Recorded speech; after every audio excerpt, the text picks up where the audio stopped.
قبل ہم اور آپ مل کر پیارے آقا لمبے لمبے ہاتھوں سے بھیک دینے والے داتا، ہم غریبوں کے غمگسار شفیع روز جزا جناب محمد رسول اللہ صلی اللہ علیہ وآلہ وسلم کے بارگاہ عالی وقار میں جھوم جھوم کر درود و سلام کے ڈالیاں نچھاور کریں اور پڑھیے بآواز بلند اللہم صلی علی سیدنا شفیعنا حبیبنا نبینا مولانا محمد طب القلوب ودوائها وعافیت الابدان وشفائها ونور الابصار وضیائها صلی اللہ تعالی علیہ وآلہ وسلم۔ حضرات محترم، ابھی مجھ سے قبل حافظ قاری محمد ناصر رضا نوری صاحب سے آپ لوگوں نے آخرت کے احوال کے متعلق کچھ اہم باتیں سماعت فرمائی ہیں۔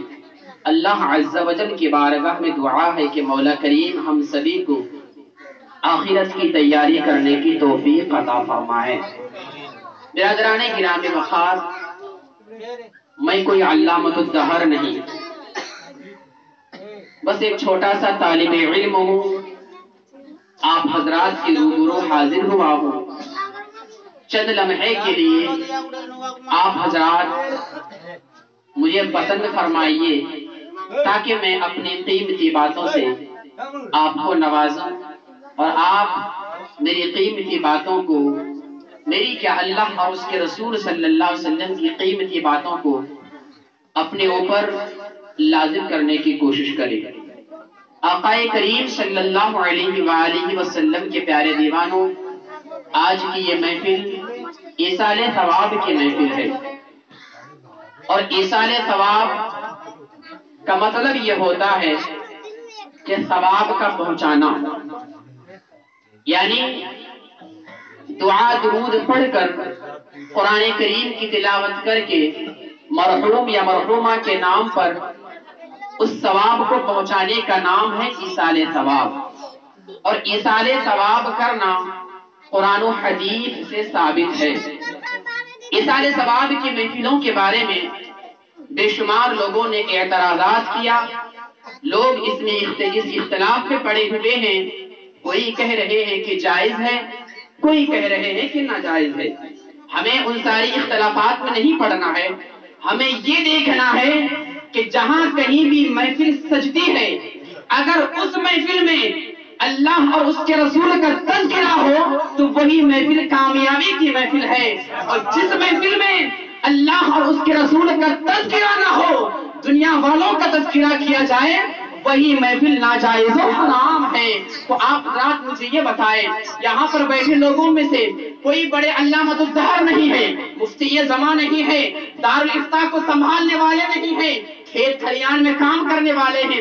آپ حضرات مجھے یہ بتائیں، ایصال ثواب کی محفل میں کیا کیا جاتا ہے؟ قرآن کریم کی تلاوت ہوتی ہے، اللہ رسول کا تذکرہ ہوتا ہے، اولیاء کرام کی باتیں ہوتی ہیں۔ تو جہاں پر اولیاء اللہ کا تذکرہ ہو، اللہ والوں کا تذکرہ ہو، قرآن و حدیث کی باتیں ہو، اس محفل کو اگر جو ناجائز کہے تو ذرا مجھے یہ بتائیں، ناجائز کہنے والا خود جائز ہو سکتا ہے؟ ناجائز کہنے والا وہ خود ہی ناجائز کا پڑا ہوا ہے۔ تو مجھے ان ساری اختلافات میں نہیں پڑھنا ہے۔ اگر اختلافات میں پڑھیں گے تو اس کے لیے ایک طویل وقت درکار ہے، یہاں پر وقت کی قلت ہے۔ آئیے سب سے پہلے میں آقا کریم صلی اللہ علیہ وسلم کی شان اقدس میں چند نعت کے اشعار سماعت فرمائیں، اس کے بعد انشاءاللہ العزیز کچھ اچھی باتیں آپ حضرات تک پیش کرنے کی سعادت حاصل کروں گا، کیونکہ جس محفل میں اللہ کے رسول کا تذکرہ نہ ہو وہ محفل کامیاب نہیں ہوتی ہے۔ اللہ اللہ کہنے سے اللہ نہ ملے، اللہ اللہ کہنے سے اللہ نہ ملے، اللہ والے ہیں جو اللہ تک ملا دیتے ہیں۔ یاد رکھیے، اگر اللہ والوں کو چھوڑ کر ڈائریکٹ آپ اللہ تک پہنچنا چاہیں گے نا، لاکھ کوشش کر لیں، بیکار۔ شیطان کو جانتے ہیں نا، سب سے بڑا عابد، سب سے بڑا زاہد کہاں رہتا تھا؟ وہ جنت میں رہا کرتا تھا، فرشتوں کا سردار، فرشتوں کا استاد تھا کون؟ شیطان۔ لیکن آج سب اس کو مردود کہتے ہیں، شیطان ہے، وہ لعین ہے۔ کیوں؟ کیونکہ اس نے اللہ کے نبی کی ادب نہیں کیا، اللہ کے پیارے حبیب حضرت آدم علیہ نبینا علیہ الصلوۃ والتسلیم کی تعظیم نہیں کی تو پتا چلا جو بھی انبیاء کرام کی تعظیم کا منکر ہو، جو بھی اولیاء اللہ کی تعظیم کا منکر ہو، وہ لاکھ پڑھ لے نماز، وہ لاکھ سجدے میں اپنے سر کو گھسیٹ کر اپنے پیشانے پر پہاڑ کا گھٹا جما لے، وہ قابل قبول نہیں ہو سکتا۔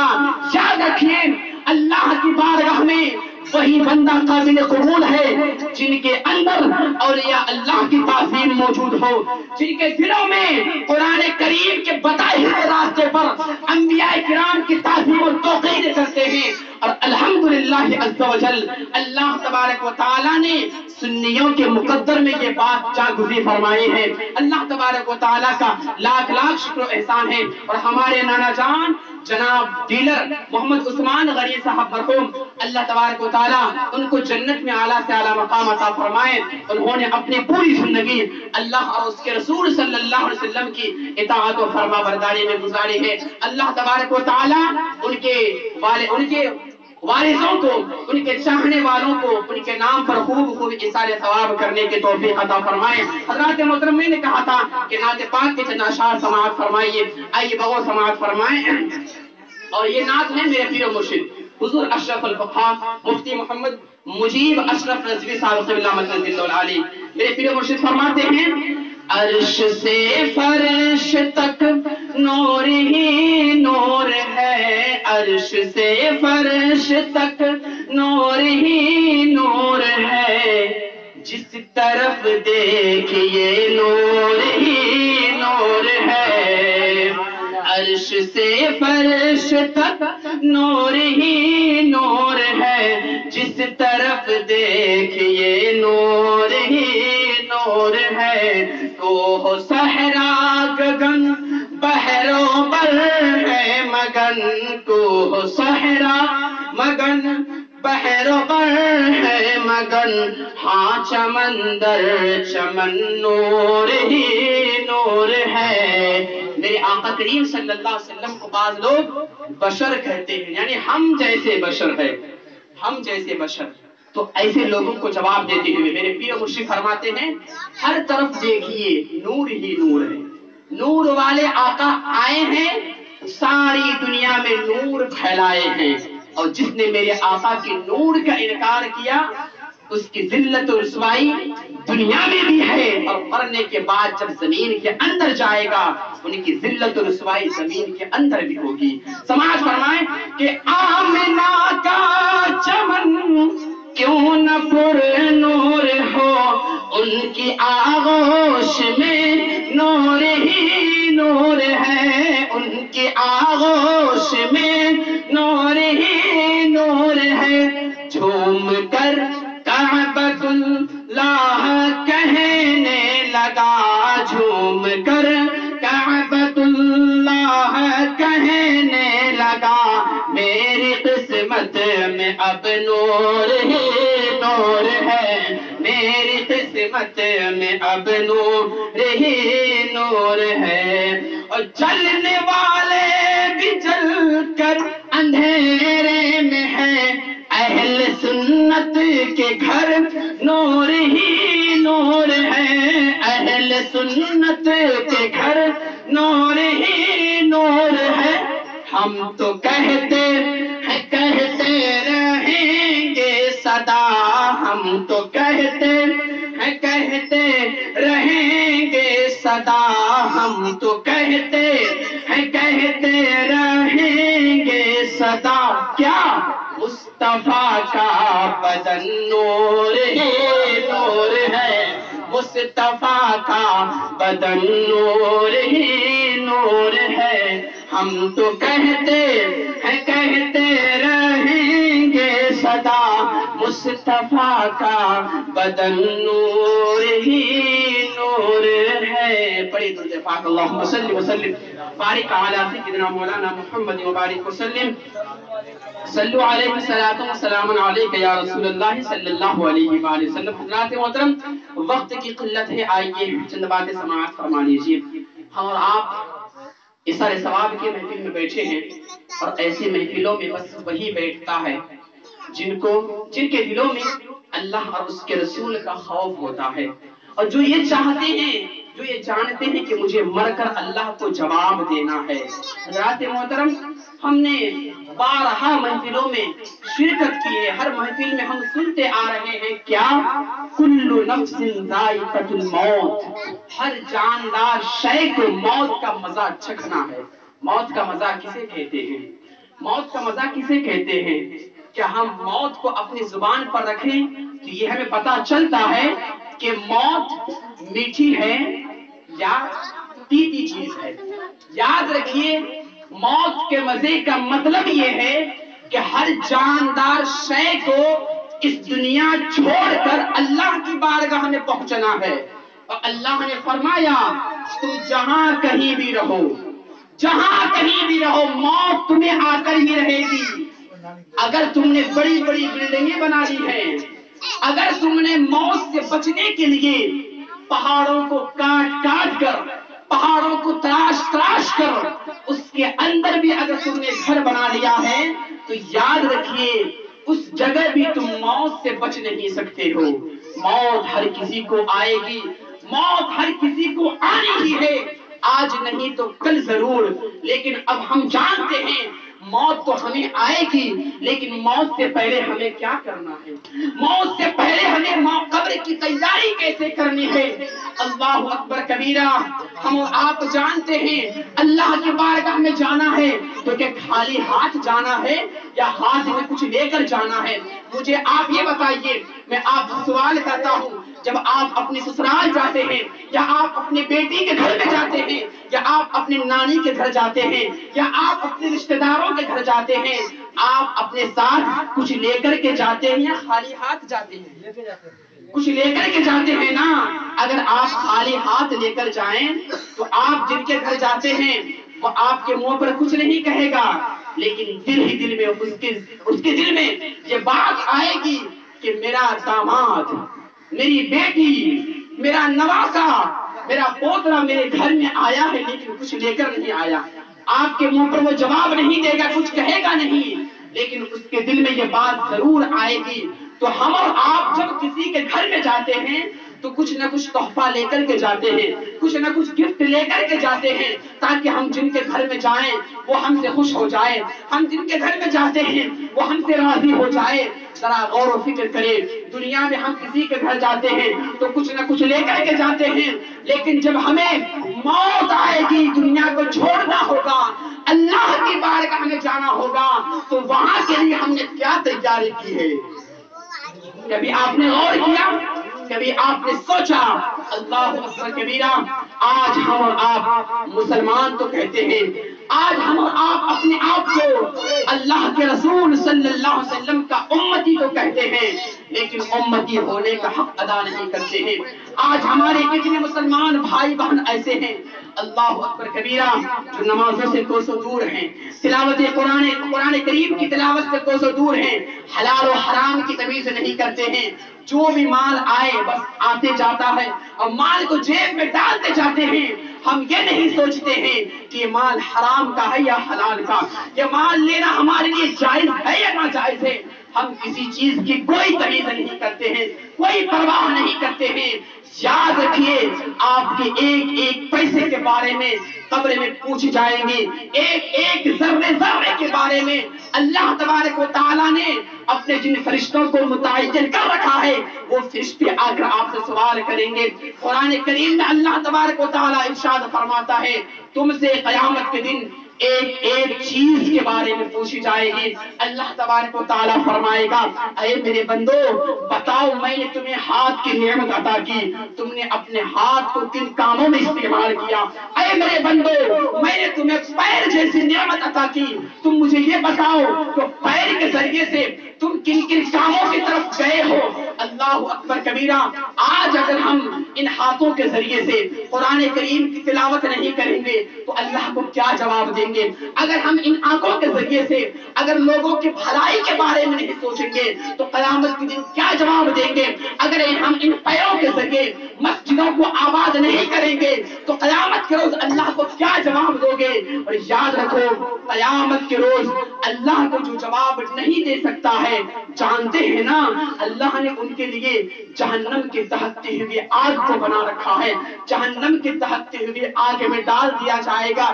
آقا کریم صلی اللہ علیہ وسلم کے پیارے دیوانوں، پردہ نشین خواتین اسلام، ذرا غور و فکر کریں، ہماری ماں اور بہنیں جب چولہا کے پاس بیٹھتی ہیں، اگر دنیا کی چھوٹی سی چنگاری، آگ کی چنگاری اگر ہمارے ہاتھ یا پیر میں لگ جائے تو ہم جو برداشت نہیں کر پاتے ہیں، ہمارے آنکھوں سے آنسو ٹپکنے لگتا ہے۔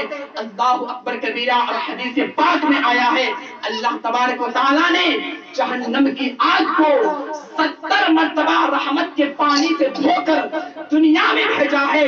جب دنیا کی آگ کی یہ تپش ہے کہ ہم دنیا کی آگ کی تپش کو برداشت نہیں کر پاتے ہیں، تو قیامت کے روز جب جہنمیوں کو جہنم کے ایندھن میں ڈال دے گا تو ذرا غور و فکر کریں، ذرا سوچیں میرے ملت کے مسلمان بھائی اور بہنوں، وہاں ہم کیسے اس آگ کی تپش کو برداشت کر سکتے ہیں؟ آقا کریم صلی اللہ علیہ وسلم کے پیارے دیوانوں اس دنیا میں آئے ہیں تو کچھ نہ کچھ اپنے اعمال کو بہتر بنا کر کے جائیے، اور یاد رکھیے اگر ہم نے اس دنیا میں اپنے اعمال کو بہتر بنانے کی کوشش نہ کی تو قیامت کے روز میں پچھتاوا ہوگا۔ وہاں پر سوچیں گے، وہاں پر بھی ایک تمنا کریں گے اور اللہ کے بارگاہ میں یہ التجا کریں گے، مولا مجھے تھوڑی سی مہلت دے دیجئے، مولا مجھے تھوڑا سا وقت دے دیجئے، تھوڑی سی مہلت دے دیجئے تاکہ میں دنیا میں جا کر نیک اعمال کر کے دوبارہ تیری بارگاہ میں آؤں۔ تو اللہ فرمائے گا نہیں نہیں میرے بندو، اب تمہیں دوبارہ دنیا میں نہیں بھیجا جائے گا، تم نے جو کر لیا سو کر لیا، اب تمہارے نیک یا برے اعمال کا بدلہ تمہیں دیا جائے گا۔ آقا کریم صلی اللہ علیہ وسلم کے پیارے دیوانوں اس دنیا میں آئے ہیں نا، کچھ نہ کچھ تحفہ ضرور اپنے ساتھ لینے کی کوشش کیجئے۔ اور ہم نمازوں سے کوسوں دور ہیں، نماز کی کوئی پرواہ نہیں ہے، ہم اور آپ غوث پاک کے دیوانے ہیں، غوث پاک کو جانتے ہیں نا، غوث پاک کی کیا کرتے ہیں؟ 11ویں کرتے ہیں، غوث پاک کے نام پر ڈیگے چڑھاتے ہیں، غوث پاک کے نام پر گھروں میں جھنڈیاں لگاتے ہیں اور نعرہ لگاتے ہیں غوث کا دامن نہیں چھوڑیں گے، خواجہ کا دامن نہیں چھوڑیں گے۔ دامن کا مطلب کیا؟ کبھی آپ نے غور کیا؟ دامن کا مطلب کیا؟ کبھی آپ نے سوچا کیا غوث پاک کا دامن آپ کے ہاتھ میں ہے؟ خواجہ غریب نواز کا دامن آپ کے ہاتھ میں ہے؟ نہیں نہیں، میرا دامن تو میرے پاس ہے، آپ کا دامن آپ کے پاس ہے۔ تو غوث پاک کا دامن کا مطلب یہ ہے، غریب نواز کے دامن کا مطلب یہ ہے، یعنی غوث کا دامن نہیں چھوڑیں گے، یعنی کہ غوث کا طریقہ نہیں چھوڑیں گے، خواجہ غریب نواز کا طریقہ نہیں چھوڑیں گے۔ تو مجھے بتاؤ مسلمانوں، کیا غوث پاک نے کبھی نمازوں کو چھوڑا ہے؟ کیا خواجہ غریب نواز نے اپنے کام کاج کو آگے بڑھا کر کبھی نماز کو ترک کیا ہے؟ نہیں نہیں، آپ غوث پاک کی سوانح حیات کو پڑھ کر دیکھ لیجئے، غریب نواز کی سوانح حیات کو پڑھ کر دیکھ لیجئے، آپ کو کہیں یہ نہیں ملے گا کہ غوث پاک نے کبھی نمازوں کو قضا کی ہو، خواجہ غریب نواز نے کبھی نمازوں کو قضا کی ہو۔ اولیاء اللہ کے چاہنے والوں، غوث پاک کے دیوانوں، خواجہ غریب نواز کے نام پر جان کو نچھاور کرنے والوں، دنیا میں آئے ہونا، 5 وقتہ نماز فرض ہے، نماز سے بڑھ کر کوئی عبادت قابل قبول نہیں ہے، نماز افضل العبادت ہے۔ میرے غوث پاک فرماتے ہیں جو بندہ مومن نماز نہ پڑھے، اس قول کو بغور سماعت فرمائے، میرے غوث فرماتے ہیں جو بندہ مومن نماز نہ پڑھے تو اس بستی کے مسلمان اس شخص کو اپنی قبرستان میں دفن بھی نہ کرے، اپنی قبرستان میں دفن بھی نہ کرے۔ اللہ اکبر کبیرہ، ذرا غور و فکر کریں، غوث پاک نے یہ فرمایا ہے، غوث پاک کے نام پر ہم جان نچھاور کرنے کی بات کرتے ہیں، جان نچھاور بعد بھی کیجئے گا، پہلے آپ غوث پاک کے طریقے پر عمل کرتے ہوئے اپنی زندگی گزاریے۔ غوث پاک کے طریقے پر عمل کرتے ہوئے اگر آپ اپنی زندگی گزاریں گے تو قسم خدا کے مسلمانوں دنیا میں بھی آپ کامیاب ہو جائیں گے، مرنے کے بعد بھی آپ کو جنت میں اعلیٰ مقام عطا فرمایا جائے گا۔ سبحان اللہ سبحان اللہ۔ آقا کریم صلی اللہ علیہ وسلم کے پیارے دیوانوں، اب آئیے میں تھوڑا سا بیان اپنے نوجوان بھائیوں کے لیے کہنا چاہتا ہوں، نوجوان جتنے بھی نوجوان اس دنیا میں جیتے ہیں، آج ہمارے نوجوان اپنی جوانی کو گناہوں کے اڈوں میں گزارتے ہیں، گناہوں کے اڈوں کو آباد کرنے میں گزارتے ہیں۔ یاد رکھیں نوجوانوں، یہ نوجوانی اللہ کے بہت بڑی نعمت ہے۔ آج ہاتھ میں ڈنڈا پکڑ کر چلنے والے ضعیفوں سے پوچھو کہ جوانی کی قدر کیا ہوتی ہے۔ جن ضعیفوں نے، جن بوڑھے شخصوں نے اپنی جوانی کی قدر نہیں کی، آج ان سے پوچھ لیجئے، اگر آج وہ نماز پڑھتے بھی ہیں تو کرسی کا سہارا لے کے انہیں نماز پڑھنا پڑتا ہے۔ آقا کریم صلی اللہ علیہ وسلم کے پیارے نوجوانوں، آپ اپنی نوجوانی کو اللہ اور اس کے رسول کی اطاعت میں گزاریے۔ جب یہ نوجوانی گزر جائے گی تو پھر پچھتاوا ہوگا۔ اور میں اپنی ماں بہنوں سے بھی کہنا چاہتا ہوں، آج ہماری گود میں، ہمارے ماں اور بہنوں کی گود میں چھوٹے چھوٹے بچے ہوتے ہیں۔ بچوں کو گود میں رکھ کر ملٹی میڈیا موبائل کو ہاتھ میں رکھ کر اللہ اکبر کبیرہ ایسی گندی گندی حرکتیں کرتے ہیں کہ العیاذ باللہ۔ آپ ذرا مجھے یہ بتائیں پردہ نشین خواتین اسلام، اگر آپ کے گود میں آپ کا بچہ ہو، آپ کے ہاتھ میں ملٹی میڈیا موبائل ہو، آپ موبائل میں فلم دیکھیں، تو مجھے یہ بتائیے آپ کا وہی بچہ، آپ کی وہی بچی بڑے ہو کر گناہوں کے اڈوں کو آباد کریں گے یا نہیں؟ گناہوں کے اڈوں کو آباد کرتے ہوئے وہی آپ کے بچے ہی نظر آئیں گے۔ تو میں سب سے گزارش کرتا ہوں، اگر آپ کے بچے چھوٹے ہیں، آپ اپنے بچوں کی اچھی تربیت کیجئے، بچوں کو نیک تعلیم دلائیے، بچوں کو حافظ قرآن بنائیے۔ اور آخر میں چلتے ہوئے میں آپ سبھی کو ایک پیغام دینا چاہتا ہوں، کچھ کیجئے یا مت کیجئے، کچھ نیک عمل کیجئے یا مت کیجئے۔ اگر آپ نیک عمل کریں گے تو آپ اس کا بدلہ پائیں گے، اگر آپ نیک عمل نہیں کریں گے تو آپ اس کے بدلے میں آپ کو پھر جہنم کے ایندھن میں جانا ہوگا۔ لیکن ایک پیغام لے کر کے جائیے، اپنے بچوں کو دین کی تعلیم ضرور دلائیے، اپنے بچوں کو قرآن کی تعلیم ضرور دلائیے۔ یاد رکھیے، آپ اپنے بچوں کے لیے صبح سے لے کر شام تک مزدوری کرتے ہیں، در در بھٹک بھٹک کر آپ رزق حلال تلاش کر کے لاتے ہیں، اپنے بچوں کو کھلاتے ہیں۔ اگر آپ اپنے بچوں کو نیک تعلیم نہیں دی، قرآن کریم نہیں سکھایا، مرنے کے بعد آپ کا بچہ آپ کے قبر پر نہیں جائے گا۔ اگر آپ نے اپنے بچوں کو قرآن کی تعلیم دلائی، عالم دین بنا دیا، اپنے بچوں کو قرآن کا حافظ بنا دیا، قسم خدا کے مسلمانوں، دنیا والے کچھ کرے یا نہ کرے، لیکن آپ کا وہی حافظ بچہ، آپ کا وہی عالم بچہ روزانہ صبح سویرے قرآن کی تلاوت کر کے آپ کے نام پر ایصال ثواب کرتا ہوا نظر آئے گا۔ تو ذرا غور و فکر کریں، مرنے کے بعد کوئی کام نہیں آنے والا ہے۔ دنیا میں جو بھی ہم نیک عمل کرتے ہیں، اگر ہم نے اپنے بچوں کو نیک بنا کر چھوڑا تو ہمارے بچے ہمارے لیے دعائیں مغفرت کرتے رہیں گے۔ اور جب کوئی چھوٹا سا بچہ اپنے ماں باپ کے قبر میں جا کر اللہ کے بارگاہ میں دعا کرتا ہے، مولا میرے ماں باپ کو بخش دے، مولا میرے گناہگار باپ کو جنت میں اعلیٰ مقام عطا فرما، اگر وہ قبر میں موجود باپ جہنم کے ایندھن میں جل رہا ہو تو اللہ تبارک و تعالیٰ فرشتوں کو کہتا ہے، اے میرے فرشتوں تم سب گواہ ہو جاؤ، میں نے اس گناہگار بندے کو جہنم سے نکال کر اب اسے جنت کا پروانہ عطا کیا ہے۔ تو فرشتے عرض کرتے ہیں، مولا آخر معاملہ کیا ہے، آخر وجہ کیا ہے کہ تم نے اپنے اس گناہگار بندے کو جہنم کے ایندھن سے نکال کر جنت میں اعلیٰ مقام عطا فرمایا ہے؟ تو اللہ تبارک و تعالیٰ اپنے فرشتوں سے کہتا ہے، اے میرے فرشتوں دیکھو نا، اس گناہگار باپ کے قبر کے پاس اس کا ایک چھوٹا سا بچہ آ کر